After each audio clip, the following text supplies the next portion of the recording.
Hello and welcome to मध्य मुकाबिल। मैं हूं रबिया खान और मेरे साथ मौजूद हैं रऊफ लासरा। सबसे पहले नजर डालेंगे आज की कुछ अहम डेवलपमेंट्स पर। General Asim Munir field marshal air chief की मुद्दत मुलाजमत में तोसी का मुतफ़क्का फैसला। वजीर आजम शहबाज शरीफ की जेर सदारत काबीना इजलास में फैसलों की मंजूरी।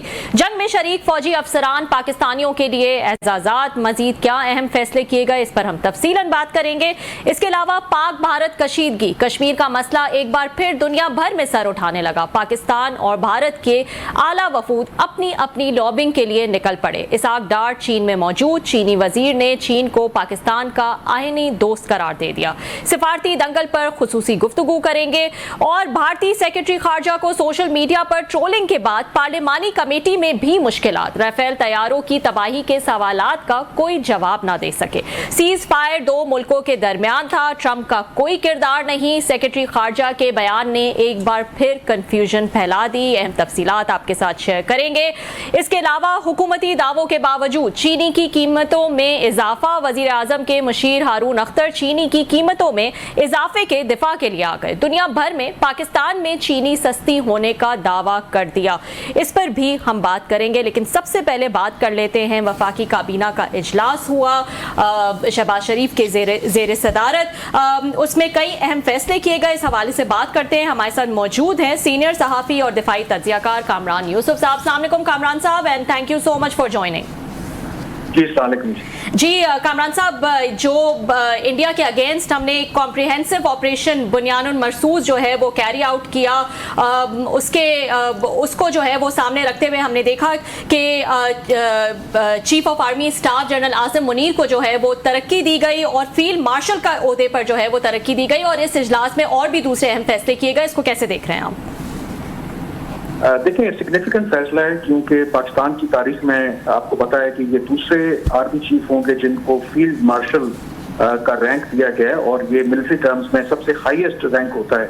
इससे पहले 1965 में जनरल अयूब के पास ये रैंक था और उसके बाद इनको ये रैंक दिया गया है। और ऑब्वियसली जो पाकिस्तान और भारत के दरमियान हालिया हमने कशीदगी देखी और उसमें जिस तरीके से पाकिस्तान का पलड़ा भारी रहा, तो वफाकी काबीना ने ऑनर करते हुए उन्होंने ये फैसला लिया है और ये सिग्निफिकेंट फैसला है। बट आई थिंक हिस्टोरिकली अगर आप देखा जाए तो ये जो फील्ड मार्शल जो हाईएस्ट रैंक तो है आर्मी के अंदर, बट कहा यह जाता है कि आमतौर पर ये एक सेरेमोनियल रोल होता है, एक ऑनर किया जाता है किसी वॉर जनरल को।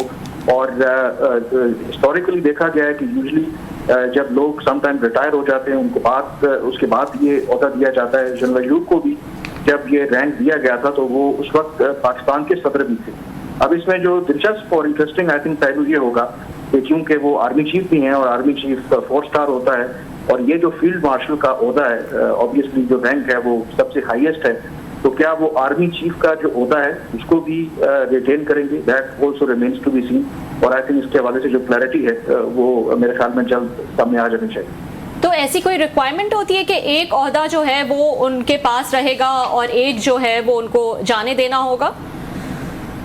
यूजली जैसे मैंने कहा कि जो फील्ड मार्शल का हिस्टोरिकली बरतानिया में भी ऐसा रहा है, भारत के अंदर भी 2 ऐसे जनरल रहे हैं जिनको फील्ड मार्शल का ये खिताब दिया गया है। कहा यह जाता है ये एक सेरेमोनियल रोल होता है और यूजुअली आफ्टर रिटायरमेंट लोगों को दिया जाता है और बहुत कम ऐसा होता है कि एक फील्ड मार्शल भी हो और उसके पास आर्मी चीफ का ओहदा भी हो। लेकिन क्योंकि ऑब्वियसली जो मौजूदा आर्मी चीफ और अब जो फील्ड मार्शल हैं उनकी मुद्दत मुलाजमत तो अभी रहती है, तो मेरा नहीं ख्याल कि उनकी मौजूदगी में किसी और को आर्मी चीफ तैनात किया जाएगा। बट ये एक क्वेश्चन जरूर है जिसके ऊपर मेरे ख्याल में गवर्नमेंट एक क्लैरिटी जो है वो दे सकती है। ISPR का जो स्टेटमेंट जो सामने आया है उसमें तो उन्होंने यही कहा है कि आर्मी चीफ से मंसूब किया गया है कि उन्होंने शुक्रिया अदा किया है कि ये जो ऑनर किया है वफाकी काबीना ने और हुकूमत ने उनको फील्ड मार्शल का ये जो ओहदा दिया है। और उन्होंने कहा है कि ये जो रैंक दिया गया है ये पूरी अफवाज पाकिस्तान के लिए रैंक है और पूरे अफवाज पाकिस्तान का एक ऑनर है। तो मैं हिस्टोरिक पर्सपेक्टिव आपको बता रहा था कि यूजली ये एक सेरेमोनियल पोजीशन होती है और आमतौर पर कम ही देखा गया है कि फील्ड मार्शल आर्मी चीफ का भी ओहदा उसके पास हो। ठीक जी जी, बहुत शुक्रिया कामरान आपका। हमने देखा है कि मेरा ख्याल इंडिया में भी जैसे आपने कहा मानक शाह जो हैं उनको मिला था शायद 71 की बार के बाद कि उनको फील्ड मार्शल का ओहदा दिया गया था।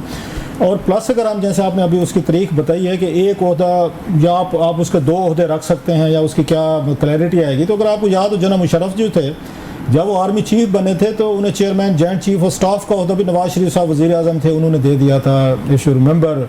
सो ये पाकिस्तान में इस तरह के तो 2 ओहदे मेंटेन करने की मेरा ख्याल प्रेसिडेंट तारीख मौजूद है। जना यूब खान साहब का भी आप बता रहे थे कि वो आर्मी चीफ भी थे या उसके साथ सदर पाकिस्तान भी थे, सॉरी, तो फिर तो उनको आगे फील्ड मार्शल का ओहदा मिला था। तो आपको लगता नहीं है कि दोनों ओहदे वो मेंटेन करेंगे? मुझे तो लगता है कि बिल्कुल वो मेंटेन करेंगे। एक क्लैरिटी यहाँ पर जरूरी है, देखें जो फील्ड मार्शल है एक रैंक है, एक एजाज है बेसिकली। अगर आप देखा जाए कि 5 स्टार होता है ना, और 5 स्टार एक रैंक है और उसके एज इट सेल्फ अगर आप देखा जाए तो कोई उस तरह से ओहदा नहीं है कि आप उसे कहें, एक रैंक है कि आप ऑनर करते हैं। लेकिन आर्मी चीफ का ओहदा क्योंकि 4 स्टार होता है, और इस केस के अंदर तो मतलब मेरे लिए तो बहुत हैरानकुन होगा कि वो फील्ड मार्शल जो आर्मी चीफ मौजूदा जो जनरल आसिम मुनीर हों और उनकी जगह पे किसी और को फिर आर्मी चीफ तैनात किया जाए। ये सिर्फ एक क्वेश्चन, एक नया प्रेसिडेंट है जो सेट होगा कि अब एक फील्ड मार्शल जो है वो पाकिस्तान का आर्मी चीफ भी होगा। तो इसके हवाले से मैं एक तारीखी पस मंजर वैसे मैं बताना चाह रहा था कि बेसिकली ये एक ऑनर किया है उन्होंने, क्योंकि पाकिस्तान की जो कारकर्दगी हमने देखी है हालिया, तो उसको देखते हुए वफाकी काबीना ने फैसला किया कि ये जो हाईएस्ट रैंक है पाकिस्तान या किसी भी फौज का, उससे मौजूदा जो आर्मी चीफ है उनको नवाजना चाहिए। वैसे इसको इंडिया में कैसे देखा जाएगा सर? आई थिंक इंडिया में देखें इस सारी एक्सरसाइज का जो पर्पज है, एक तो जो आर्मी चीफ को ये फील्ड मार्शल का रैंक दिया गया है, मौजूदा जो एयर चीफ है उनकी जो मुद्दत मुलाजमत है जब वो खत्म होगी उसमें तोसी की बात की गई, ऑलरेडी आई थिंक वो एक्सटेंशन के ऊपर है। तो मैसेज पाकिस्तान की आवाम के लिए भी, भारत के लिए भी, बाहर की दुनिया के लिए ये है कि ये जो 4 दिन की पाकिस्तान और भारत के दरमियान जंग हुई है, तो पाकिस्तान का ये मानना है, और I think by and large international और जो न्यूट्रल ऑब्जर्वर्स हैं वो भी एग्री करते हैं, इसमें पाकिस्तान का पलड़ा भारी रहा है। तो आप किसी जो फौजी क़यादत को ऑनर उसी सूरत में करते हैं जब वो एक अच्छी कारकर्दगी दिखाएंगे। तो जहां तक मौजूदा आर्मी चीफ को जो ऑनर करने की बात है, आई थिंक वो भारत से हजम नहीं होगी, क्योंकि आपको पता है कि जो हालिया तनाज़ा रहा पहलगाम हमले के बाद भी और उससे पहले भी, जो मौजूदा भारत में बेशक उनकी गवर्नमेंट हो, उनकी एस्टेब्लिशमेंट हो, उनकी इंटेलिजेंसिया हो, वो सारा ब्लेम करते हैं पाकिस्तान के मौजूदा आर्मी चीफ को कि ये उनकी जो सख्त ईर पॉलिसी है, यानी कि वो बड़े इंडिया के हवाले से हॉस्टाइल हैं, हॉकिश हैं, और पाकिस्तान की तरफ से एक ऐसे जर्नैल को सबसे हाईएस्ट रैंक देना, आई थिंक वो भारत जो है उसको ऑब्वियसली लाइट नहीं लेगा, बल्कि, और मेरा ख्याल है इसका पर्पस भी यही है कि भारत को एक स्ट्रॉन्ग मैसेज कन्वे करना कि आप जिस फौजी जर्नैल से आप कह सकते हैं लिटरली बहुत आप नफरत करते हैं, आप उसको देखना नहीं चाहते, लेकिन जो गवर्नमेंट ऑफ पाकिस्तान है, पाकिस्तान की आवाम है, वो इसको किसी और तरीके से देखती है। अच्छा, हम देख रहे हैं कि वो क्लाउड्स ऑफ वार जो हैं वो भी दूर नहीं हुए, वक्ती तौर पर कोई थोड़े से छठे ज़रूर हैं। तो लग रहा है कि उन्होंने जो अपने वो डेलीगेशन इंडिया भेज रहा है वहाँ पे दुनिया भर में जा रहे हैं, शशि थरूर साहब भी जा रहे हैं, 7 और डेलीगेशंस भी हैं। अगर ये वापस आते हैं और दुनिया को कैल नहीं कर पाते, मतलब जो मेरी थोड़ी सी एक इस पर कन्फ्यूजन है कि एक लम्हे के लिए मान लिया कि दुनिया को कैल कर लिया शशि साहब ने, सब ने, कि पाकिस्तान जी कसूरवार है और इसी के पास सब कुछ है, तो क्या वापस आके जंग छेड़ देंगे कि दुनिया ने हमारा मौक़िफ़ ये मान लिया, नंबर 1। और दूसरी बात, अगर दुनिया नहीं मानती, वही वाली पोजीशन रहती है जो उन्होंने जयशंकर साहब वाली पोजीशन थी जंग शुरू होने से पहले, तो फिर क्या करेंगे इन इधर केस? मतलब जीत के आते हैं बैरूनी महाज या बाहर से खाली आते हैं, इंडिया क्या करेगा सर? मैं इसको किसी और पर्सपेक्टिव से देखता हूँ। मुझे पहली दफा एहसास हुआ है कि भारत की जो पॉलिसी है वो ऐसे लगा कि जैसे पाकिस्तान की पॉलिसी हुआ करती थी कि हम जब रिएक्टिव होते थे, हमारे ऊपर जब दबाव आता था, माजी में भी हम डेलीगेशन भेजते रहे, दुनिया को मनाने की कोशिश करते रहे कि हम कसूरवार नहीं है। ये जो भारत का इक़दाम है, ये इटसेल्फ एडमिशन है कि उनकी जो फॉरेन पॉलिसी है वो एक बहुत बड़ा उनका फेलियर है कि अब दुनिया ने जब उनकी बात नहीं मानी और अब वो डेलीगेशन भेजकर दुनिया को बताने की कोशिश कर रहे हैं कि देखें हम जो है कसूरवार नहीं हैं, पहलगाम हमला हुआ उसमें जस्टिफाई करने की एक्शन की कोशिश कर रहे हैं। और लेट्स एक्सेप्ट द फैक्ट कि मैं एक जो हार्डकोर जो पॉलिसी थी उसको रिफ्लेक्ट करता है, जो पाकिस्तानी डेलीगेशन भी जा रहा है या भारत के डेलीगेशन भी जा रहे हैं, वो एक हद तक तो थोड़ा डिफरेंस डालेंगे, लेकिन at the end of the day जो भी मुल्क है आई थिंक उनकी जो डिसीजन मेकिंग होती है वो अपने इंटरेस्ट को सामने रख के होती है। आपका ख्याल है कि जब अमेरिका हमारी साइड जाएगी या भारत का ये डेलीगेशन जाता है शशि थरूर की क़यादत में, तो वो अमेरिका को क्या नहीं पता, CIA को नहीं पता, अमेरिका को इंटेलिजेंस नहीं है कि ये पहलगाम हमला उसके बाद की क्या सूरत हाल है, क्या यूरोपियन यूनियन को नहीं पता होगा, क्या UK को नहीं पता होगा। तो वो जो गवर्नमेंट होती है आई थिंक वो ज्यादा इन्फॉर्म्ड होती है। मुझे ये लगता है कि ये एक्सरसाइज जो गवर्नमेंट ऑफ इंडिया कर रही है ये एक आफ्टर थॉट है, ये एक डोमेस्टिक कंजम्पशन के लिए ज्यादा है। इन रियलिटी मुझे नहीं लगता कि उससे कोई बहुत बड़ा फर्क करने वाला है। तो ये मतलब जो मैं फिर पूछना चाह रहा हूँ सर, आप क्योंकि इन मामलात को बड़ा डीपली और बड़ा करीब से देखते हैं, कि मान लिया कि जी दुनिया ने कहा हाँ जी इंडिया ठीक कह रहा है और पाकिस्तान गलत है, तो वो दोबारा लॉन्च कर देंगे अटैक कि अब हमें मिल गई एंडोर्समेंट हो गई है। और अगर वो पूरी दुनिया से फिर आ के बाद दुनिया कहते नहीं भाई कोई सबूत आपने हमें नहीं दिए, जो जयशंकर साहब ने भी नहीं दिया, आपने भी नहीं दिया, घर वापस जाएं। इन आइदर केस, जो मैं दोबारा sorry for repeating my self, तो मुझे इसमें कंफ्यूजन है कि उससे इंडिया क्या गेन करने वाला है। अगर वो कन्विंस कर सकते तो जयशंकर साहब और उनकी टीम कर लेते। उन्होंने एम्बेसडर को वहाँ पे दिल्ली में ब्रीफिंग भी दी थी जिस पे यूरोपियन वो नाराज भी हो गए थे, शटअप कॉल दी थी यूरोपियंस को कि हमें लेक्चर ना दें। क्या ऐसी नई चीज़ ये शशि साहब बता सकते हैं माँ सिवाय एक अच्छी अंग्रेजी बोल लेंगे, या 22 साल की उम्र में उन्होंने PhD कर ली थी, स्कॉलर थे और 25 किताबों के मुसन्निफ हैं, और क्या नई बात बताएंगे दुनिया को ये इस मौजूदा कन्फ्लिक्ट के बारे में? आई थिंक इसको देखने का जो आप इस बात पर एम्फोसाइज कर रहे हैं कि क्या अस्यूम करें कि वो कामयाब हो जाते हैं दुनिया का जो पब्लिक ओपिनियन है बनाने में कि ठीक है पाकिस्तान ही रिस्पॉन्सिबल, तो क्या वो दोबारा एक हमला करेंगे? आई थिंक बिल्कुल ऐसी कोई सूरत हाल नहीं है, ना कोई ऐसी सिचुएशन होगी। Even as a matter of fact मैं एक अस्यूम कर लेता हूँ कि जी वो साबित कर देते हैं, फिर भी दुनिया ये नहीं कहेगी कि आप चढ़ाई कर दें, ऑलरेडी वो तो कार्रवाई जो करनी थी कर ली। आई थिंक उसका जो बुनियादी जो पर्पस है, मैं जो बात दोबारा इस चीज़ पे एम्फोसाइज कर रहा हूँ कि जो भारत में इस वक्त बहुत ज्यादा डिस्कशन हो रही है कि हमारी इतनी बड़ी मैशत, 11 times bigger economy than Pakistan, 10 times bigger defence budget, फिर बाकी दुनिया के साथ जो हमारे इंटरेस्ट हैं, इकोनॉमिक इंटरेस्ट हैं कितने जुड़े हुए हैं, फिर हम अमेरिका के मगरब के इत्तेहादी हैं। उसके बावजूद पहलगाम हमले के बाद जो दुनिया ने पोजीशन ली वो या तो जिसमें 3 खुल के ममालिक ने पाकिस्तान को सपोर्ट किया, America, Europe, UK, G7 countries जो हैं उन्होंने जो पोजीशन ली या तो न्यूट्रल ली या फिर उसकी जो टिल्ट थी टुवर्ड्स पाकिस्तान थी। अब उसको न्यूट्रलाइज करने की कोशिश करेंगे वो, और जाके बताने की कोशिश करेंगे कि ये ज्यादती है। और दूसरा एक और उसका आप याद रखेंगे जो उनको ब्रीफ आई एम श्योर दिया गया होगा कि भारत अब एक तो उन्होंने जो पाकिस्तान के खिलाफ कार्रवाई की, उसके बाद जो लॉन्ग टर्म जो गेम खेलना चाह रहे हैं वो पाकिस्तान को आइसोलेट करना चाहते हैं। वो जा करके लेट्स से जापान उनका डेलीगेशन जाता है, वो कहेंगे जी आप पाकिस्तान को जो डेवलपमेंट फंड देते हैं वो आप ना दें। वो अमेरिका जाएंगे, उनसे कहेंगे कि जो आप IMF में पाकिस्तान को सपोर्ट करते हैं काइंडली वो ना करें। वो यूरोप जाएंगे, जो GSP प्लस हमें मिलता है वो कहेंगे जी आप इनको ना दें। तो ये जो एफर्ट है उनकी, एक उसका शॉर्ट टर्म ऑब्जेक्टिव है, एक लॉन्ग टर्म ऑब्जेक्टिव भी है उसका कि पाकिस्तान को आपने कॉर्नर करना है, आइसोलेट करना है। अच्छा, ये पाकिस्तानी जो डेलीगेशन जा रहा है सर, ये क्या काम करने जा रहा है? क्योंकि हम तो पहले लॉबिंग हमने तो नहीं की थी दुनिया भर में, हमने तो बड़ी जो पहले दिन से अच्छी स्ट्रेटजी बनाई थी कि जनाब हमने कंडमनेशन की, वो मजलूम मासूम लोग कहीं भी मारे जाएं प्रॉक्सीज में, मतलब उनके साथ तो सिंपथी की जा सकती है। दहशतगर्दी कहीं पे भी होगा उस पर मजम्मत करनी चाहिए, इनोसेंट लोग बेचारे मारे जाते हैं। तो हमारी तो बड़ी स्टेट की क्लियर पॉलिसी थी। दूसरा हमने कहा जी हम इन्वेस्टिगेशन के लिए तैयार हैं, जिस पर इंडिया ने नहीं राजी हुआ, दुनिया ने कहा कि आप गलत कह रहे हैं। तो ये अब डेलीगेशन हमारी तो एस्टैब्लिश एक पॉलिसी बनी खड़ी है और दुनिया ने अप्रिशिएट किया कि पाकिस्तान का मौक़िफ़ ठीक है, that's the reason they supported. अब ये जो हमारा डेलीगेशन जाएगा बिलावल साहब का और बाकी लोगों का, तो ये क्या जाके नई चीज़ बताएंगे दुनिया को इसको काउंटर करने के लिए, वो जो इंडिया के हवाले से बताई जा रही है? व्हाट्स देयर पॉलिसी स्ट्रेटजी होगी? आई थिंक जो हमारी पॉलिसी है तो सबसे बड़ी, आई थिंक इसमें कोई शक नहीं है कि इस भारत के हमले से पहले और भारत के हमले के बाद की जो सिचुएशन है पाकिस्तान को बहुत फायदा हुआ है। उसमें कोई शक नहीं है कि हमारी जो एक ओवरऑल पिछले कई सालों से इंटरनेशनली आइसोलेशन के साथ साथ दुनिया हमें बहुत सीरियस नहीं लेती थी, इवन हमारे दोस्त ममालिक हमें सीरियस नहीं लेते थे। तो हमें एक स्ट्रेटेजिक एडवांटेज जरूर मिला है जब हमने मिलिटरली एक बड़े मुल्क को जिस तरीके से जवाब दिया है। तो दुनिया देखें जो ताकतवर होता है उसकी इज्जत जरूर करती है, और पाकिस्तान की इस लिहाज से थोड़ी नेकनामी बढ़ी है। एक तो ऑब्जेक्टिव बिल्कुल कि जो भारत का डेलीगेशन जा रहा है या भारत प्रोपेगेंडा करता है कि जो पाकिस्तान हर हमले में पाकिस्तान उसके पीछे मुलविस है, एक उसको काउंटर करना, and then at the same time दुनिया को ये भी बताना कि ये भारत जो इल्जाम लगाता है क्रॉस बॉर्डर टेररिज्म का, असल विक्टिम तो हम हैं। अब पाकिस्तान के अंदर जो कार्रवाइयां हो रही हैं, वो KP के अंदर हो, खास करके बलूचिस्तान के अंदर, इसमें भी भारत की खुफिया एजेंसियां मुलविस हैं।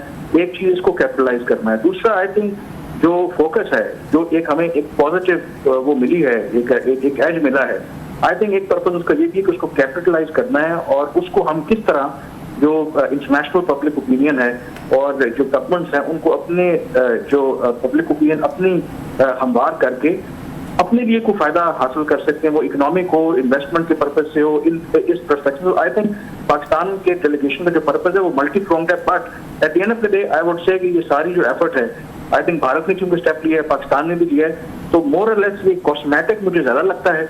इसकी जो एक्चुअल सब्सटेंटिव वैल्यू है वो मुझे नहीं लगता कि बहुत ज्यादा है, but it is a worth trying. अब ये नहीं हो सकता कि आपका जो एडवर्सरी है वो दुनिया में जाकर कैपिटल एक जगह पे ब्रीफ कर रहा है और आप वहां पर वेन्यू खाली छोड़ दें। तो इट इज इम्पोर्टेंट कि ठीक है भी आप अपना जो काउंटर व्यू है या काउंटर नैरेटिव वो भी जाके वहां पर दें। अच्छा, आपको क्या लगता है जो पाकिस्तानी डेलीगेशन के मेंबरान हैं, आप क्योंकि फॉरेन ऑफिस भी देखते हैं बड़ा करीब से, तमाम लोगों को भी जानते हैं, ये प्रॉपर है, ठीक है, दे आर वर्थ इट, और वो जो इंडियन इतने अपने पावरफुल डेलीगेशंस भेज रहा है तो ये डिलीवर कर सकेंगे चॉइसेस, ये ठीक हैं जिन लोगों को मेंबर बनाया गया है? I think choices not bad. I think Bilawal Bhutto Zardari, let's आप उनसे बहुत सी चीज़ों के ऊपर इख्तिलाफ कर सकते हैं। मेरा ख्याल है कि उनका जो कंडक्ट है फॉरेन पॉलिसी और बहुत सी जगहों पे वर्ल्ड इकोनॉमिक फोरम पर भी गए। 2 साल पहले जो गोवा में SCO की फॉरेन मिनिस्टर्स की मीटिंग हुई थी, आई वाज आल्सो देयर, ये बिलावल साहब वहां पर मौजूद थे और ही conducted himself very maturely, I think better than Jaishankar. और ये बात खुद जो भारत के जर्नलिस्ट हैं उन्होंने इसको एडमिट किया था, ठीक है, और उनको एक नॉलेज भी है। फिर again Khurram Dastgir another I think PMLN के सीनियर लीडर हैं और उन लीडर्स में से हैं, मतलब obviously from Gujranwala, but very well read man. मतलब मेरा इंटरेक्शन भी होता रहता है, लिखते भी रहते हैं स्ट्रेटेजिक और चीज़ों के इश्यूज के ऊपर, तो ही अंडरस्टैंड्स द गेम। शरी रमान अनदर, आपको पता है जर्नलिस्ट भी रही हैं, बहुत अच्छा लिखती भी हैं, बहुत अच्छा बोलती भी हैं। तो मेरा ख्याल है कि पाकिस्तान की चॉइस जो है it's not bad, that bad. And सबसे इम्पोर्टेंट बात, आई थिंक एक चीज़ जो हम भूल रहे हैं कि इस सारे इंसिडेंट और इस एपिसोड में एक लिफ्ट मिली है पाकिस्तानी लोगों को, पाकिस्तानी अवाम को। अगर आप देखें, जो पहले अपने बारे में तनकीद करते थे, उनका मूड डाउन था, डिजेक्टेड थे, लोग कहते थे मुल्क छोड़ के चले जाना चाहिए, कुछ हो नहीं सकता। तो 20-25 सालों में पहली दफा देखा है कि एक नई रिजॉल्व, एक नया एतमाद है। एंड आई एम श्योर कि जो Pakistani delegation with the kind of performance जो हमारी फोर्सेज ने दी हैं, जब वहां पर जाएगा तो उनको एक आई थिंक एक टिक मिलेगी, एक कॉन्फिडेंस उनके अंदर होगा। शायद इस दफा अपनी वो बात कहने में वो उनको ज्यादा मेरे ख्याल में बात करने में मजा आएगा। तो ये भी एक फैक्टर है, so don't forget that. Because मैं एनालॉजी यहाँ पर क्रिकेट की दे सकता हूँ पाकिस्तान और भारत की।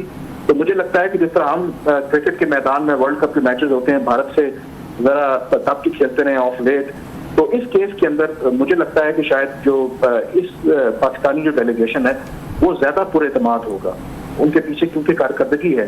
क्योंकि हमें नहीं भूलना चाहिए कि वी वर अंडर डॉग्स, ठीक है, और लोगों का ये ख्याल था कि जब भारत हमारे पे चढ़ाई करेगा हम तो बस खत्म हो जाएं, but we responded and we resisted.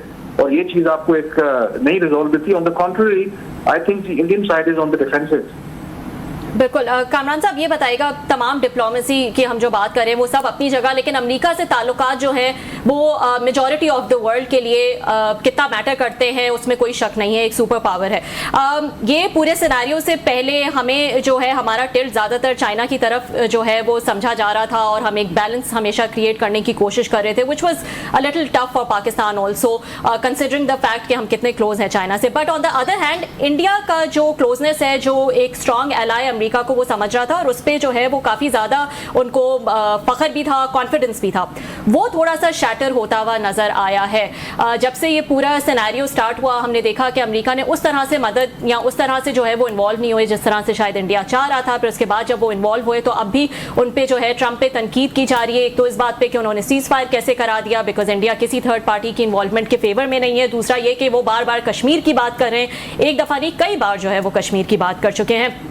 तो जहां हम ट्रंप को मैन ऑफ पीस जो है वो करार दे रहे हैं, वहां बहुत ज़्यादा रिजेंटमेंट ट्रंप को लेकर इंडिया में नज़र आ रही है। तो ये जो एक रिफ्ट है अमेरिका से ताल्लुकात में, ये आपको लगता है एक बहुत बड़ा लॉस निकल कर आया है out of this situation?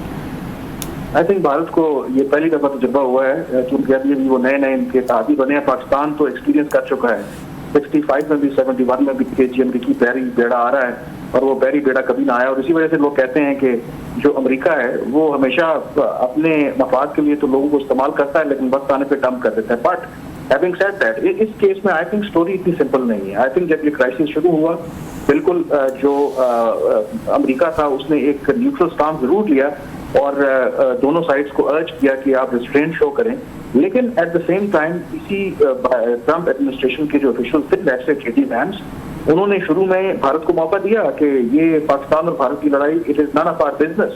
Trump ने भी इसी तरह का बयान दिया कि ये दोनों आपस में लड़ते रहते हैं। फिर जेडी वैंस ने किसी तरीके से एक जहां तक बयान दिया कि ठीक है, भारत ने जो कार्रवाई करनी है वो करे, लेकिन ऐसी कार्रवाई ना करे जिससे खित्ते में कशीदगी बढ़े।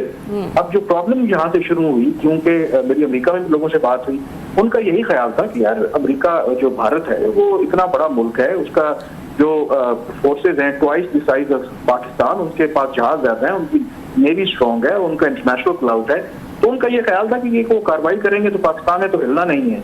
और अगर तो वो इक्वेशन रहती कि पाकिस्तान की तरफ से जवाब ना आता, तो फिर आप देखते कि बिल्कुल अमेरिका कभी भी सीज फायर ना करवाता। तो इसकी जो फ्लिप साइड है वो ये है कि जब अमेरिका को नजर आया कि ये तो उनका जो सबसे बड़ा इत्तेहादी, सबसे बड़ा मुल्क भारत, जिसको हम चीन के लिए तैयार कर रहे हैं, उसको पाकिस्तान से मार पड़ रही है, और अगर 3 दिन ये मामला और चले तो ये तो बिल्कुल जो हम दुनिया को क्या पैगाम देंगे, और चीन तो इससे और इम्पोर्टेंट होगा। तो यहाँ पर अमेरिका ने बुनियादी तौर पर उसको बेल आउट किया है भारत को, लेकिन उसमें जो दूसरा फैक्टर जरूर है कि ट्रंप सम और दी अदर वो एक अपने आप को पीस मेकर कहते हैं, गैर रिवायती सियासतदान है, और वो सम और दी अदर आई थिंक वो नोबेल प्राइज देना चाहते हैं, वो जरा उसका ब्रॉडर व्यू ले रहे हैं। और मेरा ख्याल है वो जिस तरह से गवर्नमेंट चलाते हैं वो एक बादशाह हैं। वो जेडी वैंस बेशक जितने प्रो इंडिया हों, जो मार्को रूबियो हों, आपको पता है कि जब वो सेनेटर थे रिपब्लिकन के, उन्होंने बाकायदा तौर पर एक कानून पास करवाया था कि हमें अपने जो रिलेशनशिप हैं वो भारत के साथ उस लेवल पे लेके जाने चाहिए, उस तरह की कोऑपरेशन होनी चाहिए जैसे हमारी इजराइल के साथ है। तो उनके लेफ्ट राइट ट्रंप के तमाम प्रो इंडिया लोग बैठे हुए हैं जिनका पाकिस्तान के बारे में कोई अच्छा तासुर नहीं है। तो उसमें बुनियादी फर्क यही है कि देखिए, जब आप मैदान में अच्छा परफॉर्म करते हैं ना, तो आपका जो एडवर्सरी है ना वो भी आपकी इज्जत करता है। मेरे ख्याल में जो पाकिस्तान का रिस्पांस बहुत डिप्लोमेटिक और जो फौजी रिस्पांस था ना, उससे पाकिस्तान की इज्जत जो है वो इनहांस हुई है, even with in the ranks of the American जो पाकिस्तान के बारे में उतना अच्छा व्यू नहीं रखते थे। अच्छा, ये बताइएगा कि लास्टली कि ट्रंप साहब ने, हम देख रहे हैं कि उन्होंने पाकिस्तान की ज़्यादा तारीफ़ें भी कर रहे हैं, अप्रिशिएट भी कर रहे हैं, पाकिस्तानी कौम को कर रहे हैं, मुल्क की कर रहे हैं, मतलब ये पाकिस्तान के ये लोगों के लिए बड़ी प्लेजेंट चीज़ है और सरप्राइजिंग भी है। आप क्या समझते हैं कि ट्रंप साहब का ये सारा मतलब अपनी राय को बदलना पाकिस्तान और पाकिस्तानियों के बारे में, और इंडिया का ज़्यादा जिक्र नहीं कर रहे हैं, वो ज़्यादा अपने इंटरव्यूज़ में पाकिस्तान पर फोकस कर रहे हैं और ज़्यादा अप्रिशिएट कर रहे हैं बहुत सारी चीज़ें, आप समझते सिर्फ ये मिलिट्री की अगर सक्सेस की वजह से, या कुछ और फैक्टर्स भी हैं जो फ्यूचर में शायद वो ट्रंप साहब चाहेंगे कि पाकिस्तान जो है ज़रा उन पे कोई फ्लेक्सिबिलिटी दिखाए अगर मिडल ईस्ट में कोई नया पीस प्लान आता है वहाँ? आई थिंक एक्सपेक्टेशन तो उनकी बिल्कुल होगी कि मिडिल ईस्ट का आपने जिक्र किया और ओवरऑल बाकी चीज़ें। एक व्यू ये भी है कि शायद वो पाकिस्तान को पुश करके चीन से दूर करना चाहते हैं, but I think more than this मुझे ये लगता है कि क्योंकि आपको पता है कि आफ्टर ऑल ट्रंप जो है वो बादशाह हैं, किंग हैं वो अपने स्टाइल में। तो मेरी भी अमेरिका में जो लोगों से बात हो रही थी तो उनका यही कहना था कि लगता ये है कि ट्रंप का सम और दी अदर पाकिस्तान के बारे में एक पॉजिटिव इमेज है, और उसके उस जो इमेज है उनका वो दैट इज कम्प्लीटली ऑपोजिट है जो उसके एडमिनिस्ट्रेशन के लोग सोचते हैं। तो वो एक जो अमेरिकी थिंक टैंक के साथ थे वो हंस भी रहे थे। वो कहते हैं कि जब ट्रंप पाकिस्तान से मुतालिक बात करते हैं तो ऐसा लगता है कि शायद वो किसी और प्लेनेट में रहते हैं, उनको एडवाइस करने वाला पाकिस्तान के बारे में कोई और है। क्योंकि अगर आप वाशिंगटन में बैठे हैं, अगर आप white house, state department, pentagon वहां पर देखें तो पाकिस्तान के बारे में कोई भी हमदर्दाना सोच रखने वाला नहीं है। येट जो ट्रंप है वो बड़ी पाकिस्तान के बारे में पॉजिटिव बात करते हैं, तो ये भी एक मिस्ट्री है। ये वैसे उस तरह की मैं आपके साथ बात काट रहा हूँ, ये इसी तरह की सिचुएशन 71 में थी। सदर निक्सन वाज 100% प्रो पाकिस्तान, और उनकी जो इंतजामिया थी वो सारी, मोस्टली सारी तो नहीं होगी, वो प्रो इंडियन थी कि जनाब के हमारे उनके साथ ज़्यादा स्ट्रेटेजिक इंटरेस्ट है। तो निक्सन साहब भी पाकिस्तान के हक में थे, आप बता रहे हैं कि यहाँ पे ट्रंप साहब तो नजर आ रहे हैं इनकी एडमिनिस्ट्रेशन भी। So there are bit similarities जो बातें आप कर रहे हैं कुछ किताबें जो मैंने पढ़ी है निक्सन से यहाँ तक ट्रंप साहब तक। जी देखिए, एक यहाँ पर डिफरेंस है। 71 में डोंट फॉरगेट कि स्टिल कोल्ड वॉर थी, हम सीटो सेंटो के मेंबर थे, चाइना वाज नोवेयर, जहाँ पर उसकी राइज नहीं हो रही थी, भारत को उस तरह की जरूरत नहीं थी, पाकिस्तान की अमेरिका को बिल्कुल जरूरत थी, अमेरिका की पाकिस्तान को जरूरत थी। इस सिचुएशन के अंदर जहां पर आपके कोई इंटरेस्ट कन्वर्ज नहीं कर रहे other than limited security cooperation, कोई नेक्स्ट डोर नेबर ट्रूप्स नहीं है अमेरिका के यहाँ पर। जो असल जो एडवर्सरी है वो उनका चाइना है। तो ऐसी सूरत के अंदर पाकिस्तान का को अप्रिशिएट करना किसी अमेरिकन प्रेसिडेंट की तरफ से, that is I think extraordinary. बहुत शुक्रिया सर आपका, thank you very much. Thank you, बहुत बहुत शुक्रिया कामरान साहब फॉर जॉइनिंग अस। एक ब्रेक ले लेते हैं, ब्रेक के बाद दोबारा हाजिर होंगे। वेलकम बैक नाजरीन। हम देख रहे हैं एक अरसे से जो है वो चीनी की कीमतों में इजाफे को लेकर जो है वो एक क्राइसिस मौजूद है, और अब इसके दिफा में जो है वो वज़ीर आज़म के मुशीर हारून अख्तर साहब जो हैं उन्होंने कहा है कि क्लासा साहब के दुनिया में सस्ती तरीन चीनी जो है वो इस वक्त पाकिस्तान में मौजूद है, और अगर मैं आपको कीमत बताऊँ तो ओपन मार्केट में अभी भी 180 फ़ी किलो है। उनका कहना है कि अगर इम्पोर्ट की जाएगी तो 250 रुपये फ़ी किलो होगी। क्या कहेंगे आप इस हवाले से? बड़ी मज़े की चीज़ है। आज थोड़ा टॉपिक में अगर चेंज करते हैं, आम लोगों को जो मिजरीज नजर उनकी तरफ वापस आते हैं, और जो एलीट कैप्चर को यहाँ पे एक टर्म इंट्रोड्यूस कराई गई थी कि एलीट कैप्चर क्या होते हैं, और जो लोग उसको कैप्चर करके बैठते हैं वो कैसे गुफ्तगू करते हैं, कैसे बिहेव और एक्ट करते हैं। ये बहुत कम लोगों को पता होगा कि ये जो है ये हारून अख्तर साहब हैं, खुद मिल मालिक हैं और शुगर मिलों के मालिक हैं, और इनके भाई जो हैं वो भी हैं, वो हुमायूं अख्तर साहब भी हैं, शहबाज शरीफ साहब के बच्चों को भी मिले हैं। ज़रा थोड़ा सा मैं बाकियों को छोड़ देते हैं, जरदारी साहब के मिले भी हैं, सिंध में वो संभालते हैं, उनके आगे फ्रंट मैन है जो भी हैं। पंजाब जो है वो शरीफ बिरादरान के पास है, ये सारे मौजूद हैं, और पूरे इनके आपस में जो सारे के सारे वो हैं। मुझे याद पड़ता है, अगर कहेंगे तो कल मैं उनको इमरान मगराना साहब को मैं कहूँगा ढूंढ के निकाल लाएंगे। इसाक डार साहब जब 2013-14 में फिनांस मिनिस्टर थे, उन्होंने की 8-10 जो कार्टेल्स, जब माफिया जिनको कहते हैं, जो लिस्ट पेश की थी कौमी असम्बली में, उसमें 1-10 शुगर मिल्स वाले भी शामिल थे, बाकी 8-10 को रख लें एक साइड पे। हुकूमत ने खुद कहा था, इसाक डार साहब ने, उनकी वजारत ने, उन्होंने पेश किए थे, इमरान निकाल लाएगा, पड़ा होगा उसमें हमारे आर्काइव्स में, कि वो माफिया कह रहे हैं, वो कह रहे हैं कि माफिया है। माफिया का मतलब क्या है? उस वक्त चीनी की कीमत बहुत कम थी, मेरा ख्याल 30-32 रुपए को, मैं गलत नहीं कह रहा। तो उस वक्त वो कह रहे थे कि ये लोगों को वो कर रहे हैं, लूट रहे हैं, लोगों से ज्यादती हो रही है, बहुत ज़्यादा पैसे ले रहे हैं। ये इसाक डार साहब के आपका फिनांस मिनिस्टर कह रहा है जो उस वक्त था, और आज जो डिप्टी प्राइम मिनिस्टर है आपका हारून अख्तर साहब, जो खुद मिल मालकान है, ही इज़ अ बेनिफिशरी इस प्राइस हाइक के, वो बैठ के जस्टिफाई कर रहे हैं कि इसको तो 250 रुपये मतलब हो सकती है। आपने 250 रुपये जी जानिए, ये कौम ज़हनी तौर पर तैयार रहे, मतलब ये कि 250 तक ये लेकर जाएंगे। और इनके झूठों की कहानी में अगर आपको सुनाना शुरू करूँ, आप लोग हैरान होंगे कि ये इमरान खान साहब के दौर में जब इन्होंने चीनी बहर भेजने का फैसला किया था 2019 में, उस वक्त इसकी कीमत 52 रुपये थी। ये कितने साल गुजरे आपके, मतलब 5-6 साल गुजरे, आप उसको 180 रुपये तक ले गए। दरमियान में क्या चेंजेस चाहिए? 1-2 चेंजेस आपको, मान लिया डॉलर की प्राइस बढ़ गई होगी आपकी फिर आपको उसकी वजह से कास्ट ऑफ प्रोडक्शन, लेकिन कितनी बढ़ गई होगी? इतनी बढ़ गई होगी कि 52 रुपये से 180 तक आप लेकर गए हैं। उस वक्त इन्होंने कहा था, अब्दुल रज़ाक दाऊद जो है, अब मसला ये कि ये एलीट एक दूसरे से मिली हुई है, एक दूसरे के क्राइम्स पे पर्दा डालते हैं, एक दूसरे को कुछ नहीं कहते। ये अब्दुल रज़ाक दाऊद साहब ने उस वक्त इनको इजाज़त लेके दी थी, और खान साहब की हुकूमत ने 4 बिलियन रुपीज़ की सब्सिडी दी थी, उन्होंने उस वक्त वो भी मौजूद थे, उस्मान बुज़दार साहब। और उस वक्त मिलों को, ये किन किन मिलों को दी गई थी? हाशिम बख्त जो है, हाशिम बख्त एलीट कैप्चर बता रहा हूँ, वो वजीर खजाना थे पंजाब में, जिन्होंने 4 बिलियन रुपीज़ की सब्सिडी दी थी। और किन को दी थी? एक उसमें मिल जो थी 50 से 55 करोड़ रुपए उनके भाई की मिल थी, खुसरो बुख्तियार साहब के जो भाई थे। अच्छा, खुसरो बुख्तियार साहब यहाँ फैसले में शामिल थे इमरान खान साहब की कैबिनेट में कि जनाब 4 बिलियन रुपीस की सब्सिडी दो इनको। वो फैसला किया पंजाब में, वहां पे दूसरा भाई फाइनेंस मिनिस्टर था जिसके पास रोकड़े थे, पैसे थे, उन्होंने बांटे। किसको बांटे? पहले भाई को दिए। और उस मिल में ये मुनिस अलई साहब का भी हिस्सा था, और भी 2-4 लोग थे। जरा चेन जरा मुलाहिजा फरमाया। और बाद में उस पर इमरान खान साहब ने कहा मेरे साथ धोखा हो गया, फ्रॉड हो गया, उन्होंने कहा मुझे पता ही नहीं था। उन्हें तो खैर उन्हें किसी चीज का नहीं पता। उन्होंने कहा इस फैसले का मुझे जो है वो इल्मी नहीं था, डॉलर बढ़ा था ना, डॉलर में ले लिया गया था। डॉलर का रेट जब बढ़ा था ना पहली दफा असद उमर साहब के दौर में, ये अभी आप मतलब क्लिप निकाल लें, उस वक्त सहाफी ने पूछा सर वो डॉलर का रेट बढ़ गया है, वो सुने, कहते हैं कब बढ़ा है? मुझे तो नहीं पता, ये ऑन रिकॉर्ड है। तो बाद में असद उमर ने कहा जी मैं तो ये खान साहब को बताया था, और मैंने व्हाट्सएप पे बताया था, व्हाट्सएप पे डॉलर का रेट बढ़ा। खान साहब को मुझे पता ही नहीं है। वो सबसे ज्यादा हमारी साइड पे कहते हैं कि जो बंदा जाके दरिया के किनारे, दरिया पार करके दूसरे किनारे आपको गालियां दे, एक वो और दूसरा मुंह पे मुकर जाए, इन दोनों को आप कुछ नहीं कर सकते। बहुत मुकर जाए तो भी मुझे पता ही नहीं है। अगर आपको पता नहीं है तो बस बात खत्म हो गई। यो तो प्राइम मिनिस्टर ऑफ पाकिस्तान, आपको पता नहीं है 4 बिलियन रुपीस की सब्सिडी, ये अप्रूवल होती है, कैबिनेट अप्रूवल देती है ईसीसी के फैसलों को। खैर दैट्स अनदर थिंग।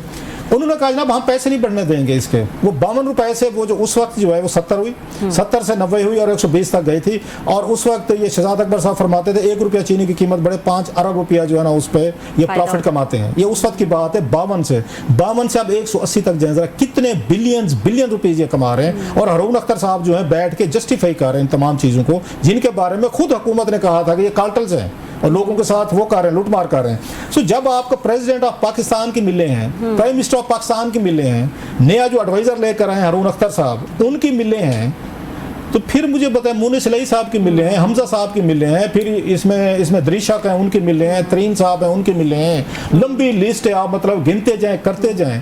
तो फिर और बिठा किसको दिया उन्होंने? वो उसी मुल्क के मतलब जो साहब हैं वही कोई आपकी वो मिलें भी चला रहे हैं, वो कारोबार भी चला रहे हैं, वो रेट भी तयन कर रहे हैं और डिफेंड भी कर रहे हैं। इसका नुकसान क्या हुआ शुगर को इस मुल्क में आपने गन्ने को बढ़ाने का?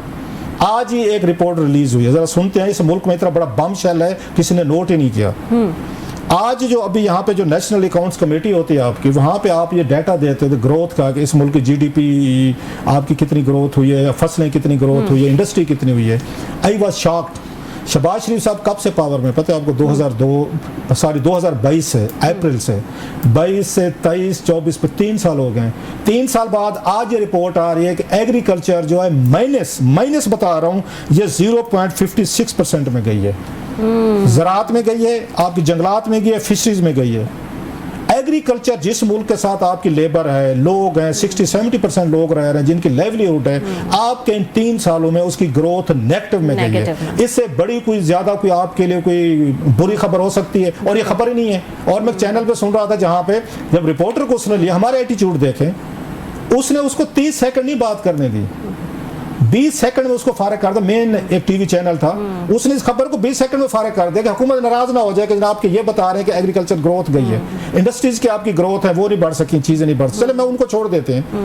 इस मुल्क में अगर आपकी सिर्फ गन्ना रह गया जहां से पैसे कमा रहे हैं, गन्ने की वजह से आपकी काटन का एरिया सारा खराब हो, काटन जूने हमारी जो साउथ में सराय के इलाकों में काटन होती थी, सारी की सारी जूने खराब हुए। तमाम लोग यहाँ से, ये शरीफ बिरादरन भी, ये सारी मिलें उठा के साउथ में लेकर गए कि वहां पे हम गन्ना लेंगे, वहां पे हम अपने मिलें, क्योंकि पैसे सब्सिडीज हैं। 6 सालों में 25 बिलियन रुपीस की सब्सिडी ली है इन शुगर मिल वालों ने कि हम बाहर भेजेंगे। पहले एक्सपोर्ट कर लेते हैं सही, हाँ। और हुकूमत को कस्में देते, लिख के देते, कीमत नहीं बढ़ने देंगे और शॉर्टेज हो जाती है, शॉर्टेज होकर कीमत बढ़ती है, साथ में बाहर से मंगवाना शुरू कर लेते हैं। यार ये लोग तो दोनों हाथों से पैसे बना रहे हैं और ये इस मुल्क से बना रहे हैं और फिर कस्में खाते हैं, कुरान खाते हैं, तकरीरें करते हैं, हमें आके मतलब एहसास दिलवाते हैं कि हम कपड़े बेच के आपके बाद से महंगाई दूर करेंगे। ये कपड़े बेच के महंगाई दूर हो रही है। ये आपके मतलब वहाँ पे आपको हमायूं साहब बैठ के आपको बता रहे हैं कि 180 रुपया भी कम है।